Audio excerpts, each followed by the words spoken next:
دنیا کے بارے میں تو چلیں سمجھ میں آتا ہے کہ آپ کو دنیا سے کوئی منفعت حاصل ہوگی تو اس کی فائدے کی امید پیدا ہوتی ہے، اس سے آپ کو راحت آسانی پیدا ہوتی ہے۔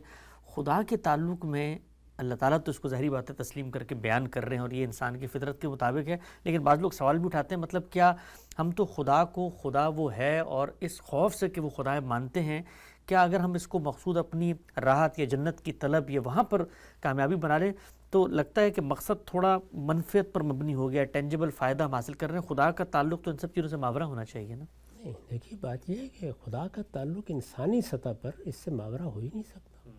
اس لیے کہ ہمارا حال تو یہ ہے کہ ہم تو سانس بھی نہیں لے سکتے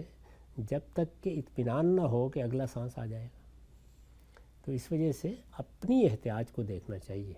یعنی ذات باری سے ہمارے تعلق کی بنیاد ہی احتیاج کا شعور ہے۔ جس وقت ہم یہ سمجھ لیتے ہیں کہ ہمارا ایک خالق ہے تو پھر یہ بات بھی بالکل واضح ہو جاتی ہے کہ ہماری تمام احتیاجات اب اس سے متعلق ہو گئی ہیں، تو اس لیے ہم اپنے آپ کو اس سے بالا تر نہیں کر سکتے۔ اللہ تعالیٰ نے اس کا پورا لحاظ رکھا ہے، چنانچہ بتایا ہے کہ تمہیں تکلیفات سے نجات حاصل ہو جائے گی، تم وہاں پہ نشاطی میں رہو گے، تمہارے لیے وہاں عیش دوام ہے، اس میں تمہیں تمہاری نفسیات کے تقاضوں کے لحاظ سے کیا چیزیں دی جائیں گی، جو ہمارے وجود میں داعیات رکھے ہیں وہ کیسے وہاں پہ تسکین پائیں گے۔ تو یہ ساری چیزیں ہماری احتیاج کو سامنے رکھ کے بیان کی گئی ہیں۔ ہم مخلوق ہیں، اس سے بالا تر ہو کر تو پھر خالق کو اپنے مقابلے میں کوئی خالق بنانا چاہیے تھا، تو اس نے جو مخلوقات بنائی ہیں ان میں سے تو ایک ایک مخلوق محتاج محض ہے، وہ احتیاج رکھنے والی مخلوق اس سے بالا تر کیسے ہو سکتی ہے؟ نقطہ بالکل واضح ہے، بڑا اچھا نقطہ ہے۔ آگے بڑھاتے ہیں سلسلہ گفتگو کو۔ سورہ آل عمران کی ایک آیت میرے سامنے ہے، ارشاد فرمایا لوگوں کے لیے خواہشوں کی محبت خوشنما بنا دی گئی ہے، زُیِّنَ لِلنَّاسِ حُبُّ الشہوات۔ تو ہم سب اس میں سوال یہ ہے کہ انسانی نفسیات میں خواہشات کو ایک بنیادی حقیقت کے طور پہ قرآن مجید تسلیم بھی کرتا ہے اور یہ بھی کہتا ہے کہ یہ جو تمہاری طبیعت ہے، تمہارا مزاج ہے، شخصیت ہے، اس میں اس کی طرف میلان بھی پیدا ہوتا ہے، گویا یہ تمہارے لیے خوشنما ہوتی ہے۔ ایک روایت میں بھی آتا ہے کہ جہنم کو خواہشات سے ڈھانپ دیا گیا ہے، یعنی انسان جاتا ہے اس کی طرف۔ تو اللہ تعالیٰ اور قرآن مجید انسان کو جب روکتے ہیں ان شہوات کی طرف جانے سے تو وہ اس کی نفی کہیں نہیں کرتے، وہ یہ مان رہے ہیں کہ بھئی یہ تمہارے اندر یہ چیز ہے اور یہ تم یہ کام کرو گے، یعنی اس کو حقیقت کے طور پر قرآن تسلیم کرتا ہے۔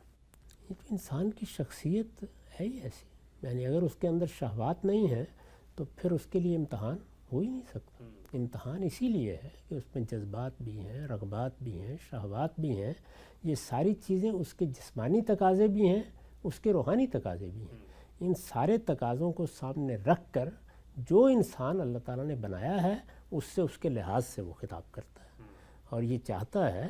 کہ وہ اپنے ارادے کو کام میں لا کر اپنی شہوات کو قاعدے میں رکھے۔ یہ مطالبہ ذات باری نے کبھی نہیں کیا، مذہب نے کبھی نہیں کیا، اللہ کی کسی کتاب نے یا اس کے کسی پیغمبر نے کبھی نہیں کیا کہ انسان اپنی شہوات کا خاتمہ کر دے۔ ہر جگہ اس کے لیے راستے بنائے ہیں اور اس کو بتایا ہے کہ میں تمہارا امتحان کر رہا ہوں،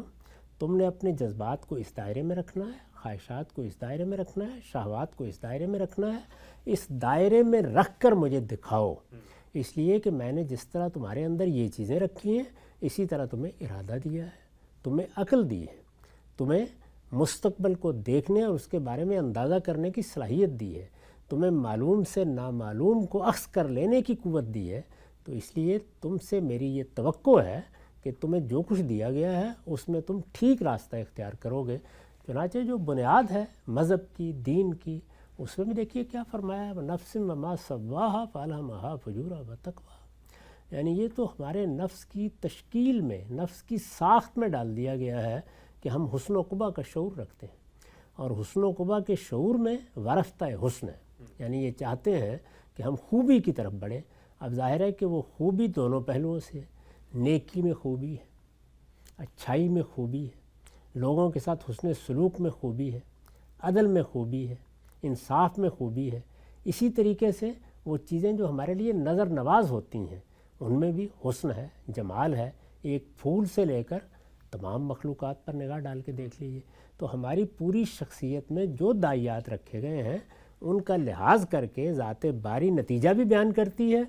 ہمارے لیے یہاں امتحان کے قاعدے بھی طے کرتی ہے اور ہم سے توقع بھی اسی کے لحاظ سے ہوگی۔ یعنی جب ہمارے اندر شہوات ہیں تو ان کو بالکل ختم کر دینے کا مطالبہ کیسے ہو سکتا ہے؟ جب ہمارے اندر جذبات ہیں تو ان جذبات سے بالکل عاری ہو جانے کا مطالبہ کیسے ہو سکتا ہے؟ تو ہم جیسے انسان بنائے گئے ہیں ہمارے لیے ابتلاء کا قانون بھی اس کے مطابق ہی ترتیب دیا گیا ہے، اور نتائج بھی اس کے لحاظ سے ہیں۔ جو ہم ہیں نتائج بھی نکلنے چاہیے۔ یعنی اگر ہمیں یہاں بھوک لگتی ہے تو پھر یا ہماری شخصیت تبدیل کی جائے، ورنہ قیامت میں بھی بھوک لگے گی۔ بالکل ٹھیک۔ اس کے لیے پھر سامان ہونا چاہیے۔ ہمیں یہاں پیاس لگتی ہے وہاں بھی لگے گی۔ اس کی نفی کی ہے یہ دیکھ کر کہ یہ خیال نہ کرو کہ وہاں تم محض ایک روحانی وجود ہو کے رہ جاؤ گے، نہیں، میں تمہارے پور پور کو درست کر کے تمہیں وہاں کے لیے